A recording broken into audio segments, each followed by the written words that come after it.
Mineral buildup slowing down your Ninja Luxe Premier? Weird tastes, weak flow, or frother issues? It's probably time to descale. Here's exactly how to do it. No guesswork, no filler. Step 1. Empty the machine and prep your solution. Turn off and unplug the machine. Remove the water tank and drip tray. Fill the tank with fresh water and your preferred descaling solution. Follow the label for the correct ratio. Step 2. Reinstall the tank and place a container under the brew head.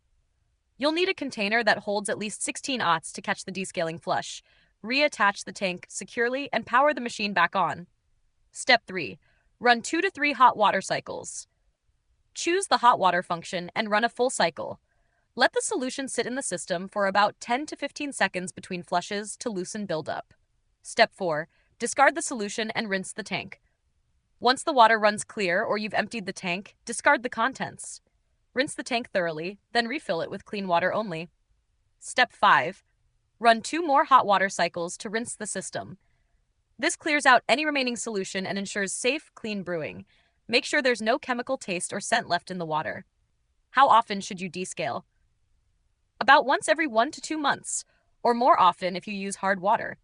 It keeps flow strong, its flavor consistent, and prevents damage long term. Support and the full descale guide are linked in the description if you want a visual reference or run into issues. If this helped, subscribe to No Filler Fixes for more fast appliance guides. Got another issue? Drop it in the comments. We might feature it next. Thanks for watching, and enjoy your coffee.